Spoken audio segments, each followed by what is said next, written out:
As you stated, I work for the Nordic Council of Ministers. And I'll just bring up this slide here, because by Nordic we mean the 5 countries, Sweden, Norway, Denmark, Finland and Iceland, plus the Faroe Islands, the Åland Islands and Greenland up there. As I think some of the former speakers mentioned, for something like 1,000 years there has been a very, very clear cooperation between our countries. We have been interwoven in a number of constellations, often ruled by the same queen or king for nearly 1,000 years. In the Middle Ages, in the last part of the Middle Ages, we were actually just one country. And then Sweden became independent in 1521. Norway, though, continued to be part of a constellation of Denmark and Greenland, Iceland, the Faroe Islands. And Norway became independent in 1814 and actually then became part of Sweden. And then in 1905, Norway became totally independent. Finland became independent in 1917, and as late as 1944, Iceland became independent. I'm telling you all this because just to give you this idea that for nearly 1,000 years we have been working very closely together. And what happened then when we all sort of broke apart? Well, we started to work very closely together again. We created the Nordic Council, which is actually created from parliament members from all our countries in 1952, and in 1971 we created the Nordic Council of Ministers, which is the official coordination body between our governments, and this is where I work. But I'm here to talk about schools and values, and my role here this morning, of course, is to try to describe what binds us together. But I must also tell you that for very obvious reasons, we are different countries. When you look at this map, I think it's very clear to see that people living in Greenland, that's a different part of the world. People living in Finland have this proximity to Russia, and Finnish is a very different language. So I must stress that we are different countries. I'll try, though, to talk about what brings us and ties us together, and I'll do this in 4 parts. First, a bit on the formal structure of our school systems, then go on to describe some of the common qualities that we all share, then on to the underlying values, and then last but not least, I will pinpoint some of the fault lines or problems, because there are cracks in everything, as the Canadian poet tells us. Very briefly on the formal structure of our school system. In all our countries, there's this obligation to start school at the age of 6 or 7, and then to follow at least 9 years of school. So down here, a comprehensive integrated school covering primary and lower secondary education without any streaming. Then you could say that there are 2 different lanes, like in most other countries. There's the vocational upper secondary education training programs, which primarily prepare youngsters and trainees for a career in a specific trade or industry. And there is the other lane, if I may say so, the university, more academic lane, with 3 cycles, a 3-year bachelor cycle, a 2-year master cycle, and a 3-year PhD cycle. This is pretty standard Bologna stuff. So let me move on to some of the key common qualities that we all share. First of all, I think this is important. We got, in our part of the world, early legislation on schools. The Nordic countries were among the first ones in Europe to introduce legislation on obligatory, compulsory schools for all children. This is often referred to as the pupils' school, and I think that specific word carries a lot of value. One united school with no streaming for absolutely everybody. Denmark was first, I believe, with legislation on a compulsory school for all children between the age of 7 to 14 years old. This was introduced in 1814. Same legislation in all the other Nordic countries at the same time. Second key feature, I would say, no tuition fee. Absolutely no tuition fee, and this is a key point. All education is provided free of charge for everybody, from primary school up to university, PhD level. If ever there was a cornerstone of the Nordic model of education, this is probably the one. I will also mention that we have this tradition of allowing parents to set up their own schools, should they wish so, often referred to as free schools. As long as they comply with the general curriculum, groups of parents are free to create their own schools for their own kids and for other children. And the state subsidy to these schools is very generous. So in actual fact, parents pay very little to put their children into one of these free schools. But all in all, the vast majority of our children in the Nordic countries attend the local people's school. In Sweden, only 6% are schooled outside the people's school. In Norway, only 2%. So, in the Nordic countries, nearly all children, regardless of their parents' income, regardless of where they live or what education their parents might have received, regardless of all these factors, nearly all children go to the same school in their neighborhood and meet the other children from a multitude of backgrounds. No streaming, I have mentioned this before. Throughout the first 7 years, all children attend exactly the same class. Children start late. I think that's a key thing. They start school when they are 6 or 7 years old. That is quite late. And I think the Nordic thinking and the Nordic tradition goes that children should be allowed to be children for as long as possible and play and do whatever they fancy. And then they leave early in the afternoon. In fact, they do. I did. What this means is also that traditionally we have left much room and much spare time for children to play and to escape school. It also means that the people's school is not a boarding school. They actually come home each and every afternoon. Now, this brings me to the difficult part of my presentation. This brings me to the values. And I've been quite happy to listen to this morning's presentations because it seems that I'm not totally wrong in what I'll be saying now, but we haven't coordinated this. I'll pinpoint a number of values. Democracy is a key value, and democracy came early to the Nordic countries.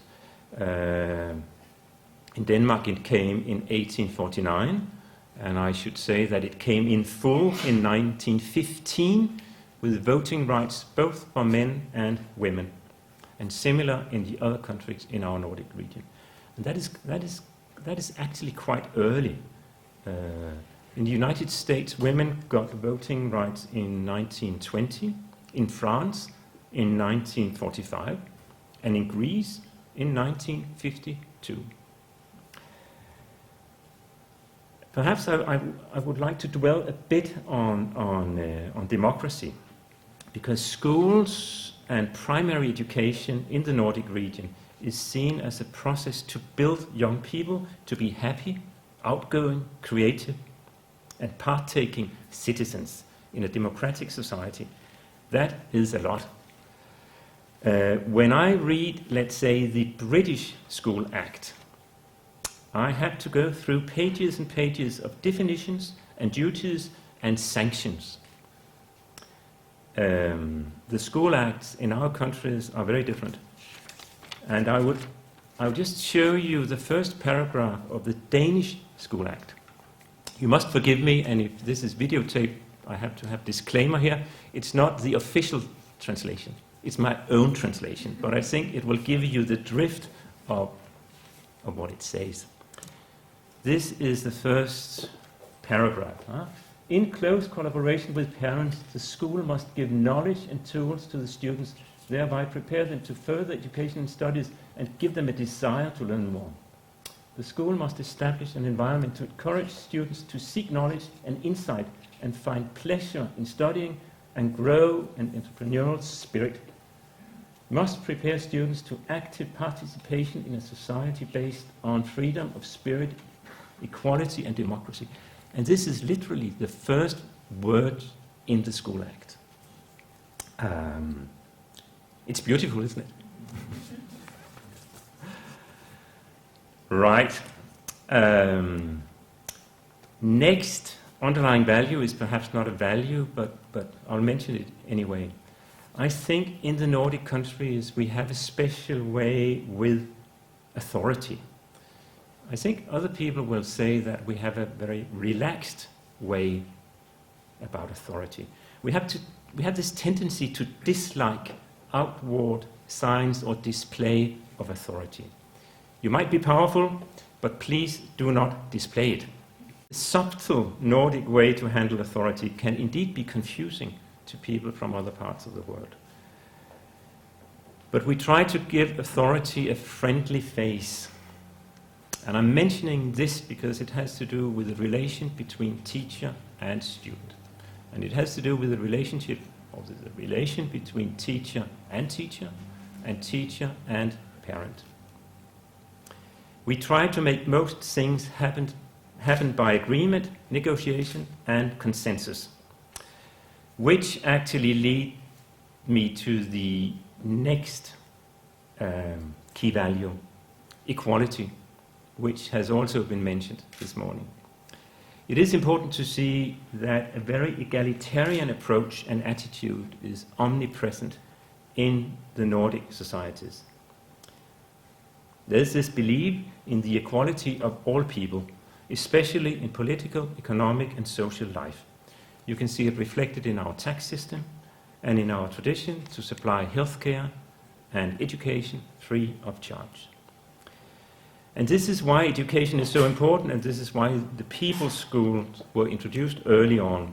They were the tool and should be the tool to give absolutely everybody, all children, regardless of the income of their parents, the exact same opportunities through education and schooling.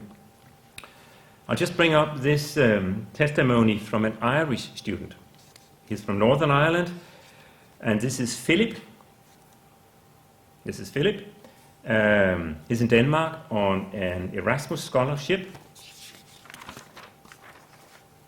And he says, here in Denmark everything is open to discussion and every opinion is valued. From the third grade and all the way up to university level, people are treated as individuals with their own opinion who deserves to be listened to. And then it surprised me how the behavior and values of the Danes are marked by the idea that everybody should be equal. He's talking about Denmark, but I think this statement would go and apply to all our Nordic countries. When I speak about equality, I might just as well add dignity. I think it's linked to equality, and it certainly has its place in the thinking of our Nordic countries. A British researcher captured this very well, I think, when he recently wrote in The Guardian, in terms of values, they are the Nordic people, are committed to this idea of Bildung, which is a German word. A difficult to translate German word often taken to mean the formation of a child within an education milieu that aspires to liberty and human dignity, as well as academic prowess.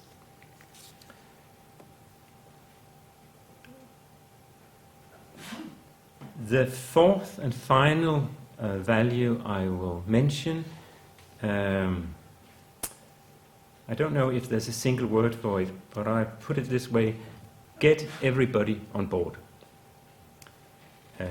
I think that the teachers in our countries have this tradition, and we have this tradition, that the teacher will think that he or she have succeeded in their job and profession as teachers if they can bring everybody in the class on board, not if they can nurture the elite. Get everybody on board. I think that's a key value in our thinking and in our tradition and in our schools. Then allow me to move on to the last part of this.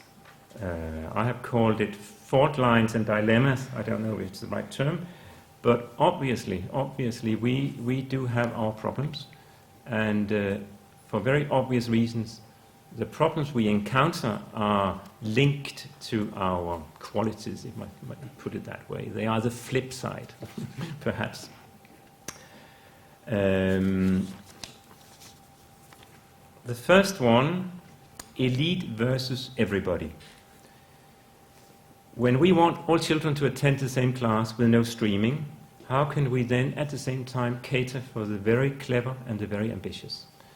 How do you reconcile an encompassing and forgiving school with a competitive and world-class school?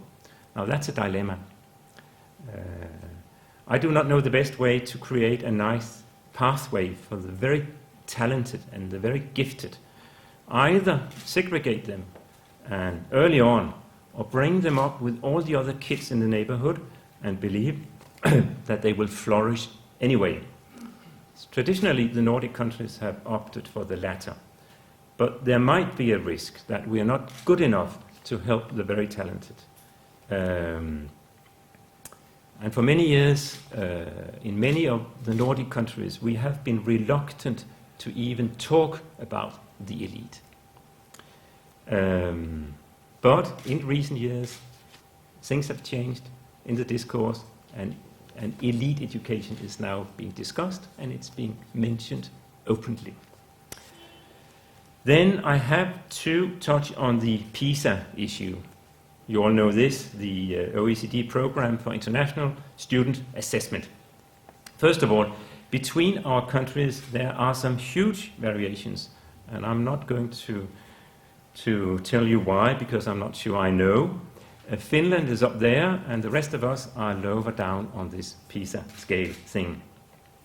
And for those of us who are lower down in this test, it might highlight the flip side of this more relaxed way of teaching.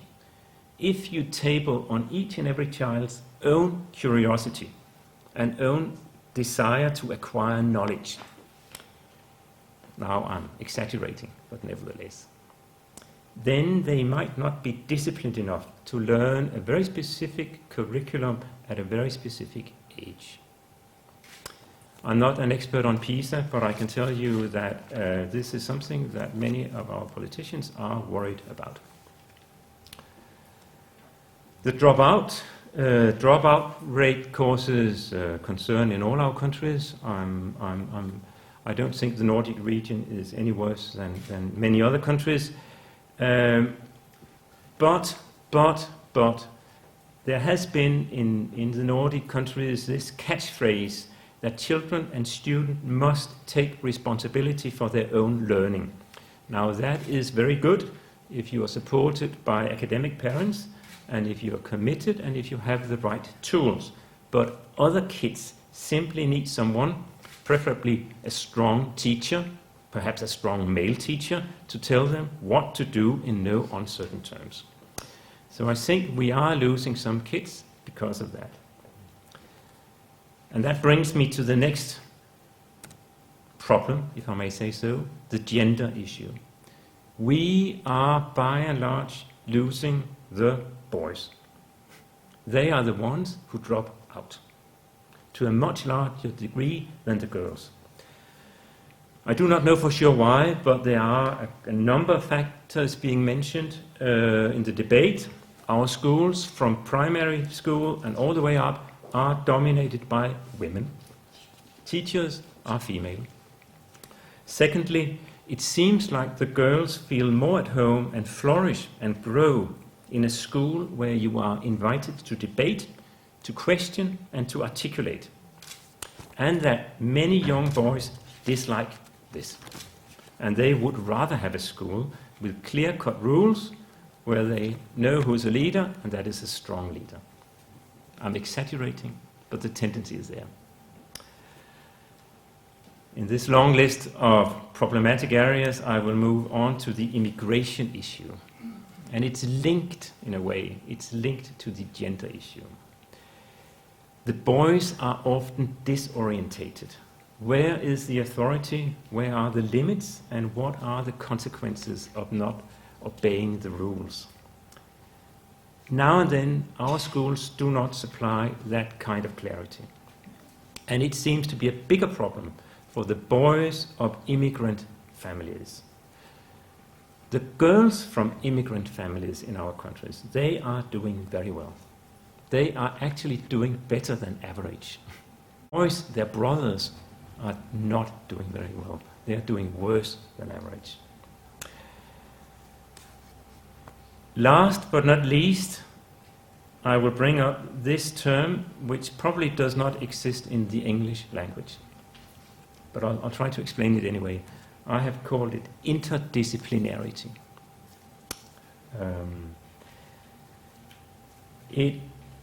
Over the past 20 or 25 years, there's been this big thing in the Nordic debate on education, and the debate goes like this.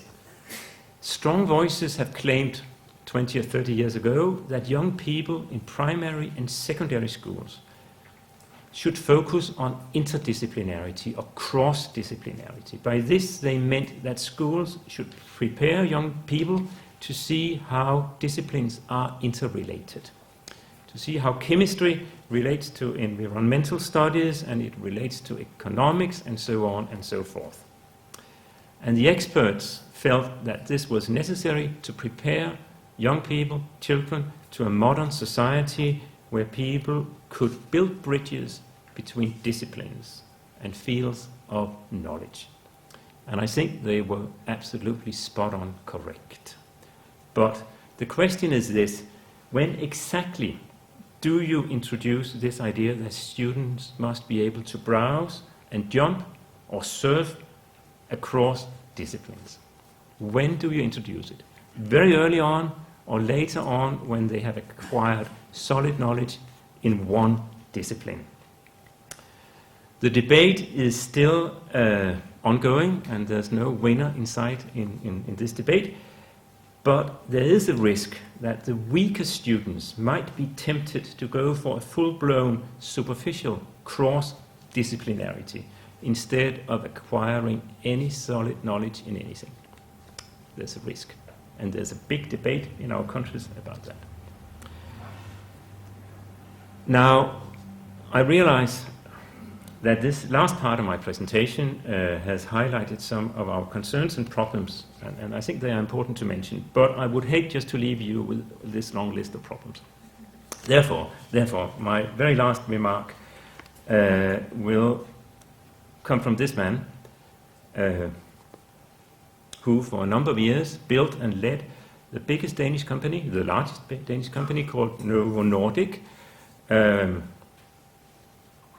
And he was asked once how he could build such a competitive and strong company with headquarters and roots in Denmark in a global marketplace. And he then said that he highlighted one single competitive advantage. He said that the fact that being a Danish company at that time with mostly Danish employees, therefore he had a workforce who all went to the same school. And he meant that, I think he meant it to the letter, he meant that with no streaming in our schools, most children, nearly everybody, go to exactly the same school, exactly the same class, and they probably learn and level out to some degree differences in class, income and social belonging. and we probably to some degree teach everybody how to work together and perhaps even benefit from being with and learning from people from other backgrounds. That was, anyway, the dream of those in our societies who created this Nordic approach to education. Thank you for your attention. Mm-hmm.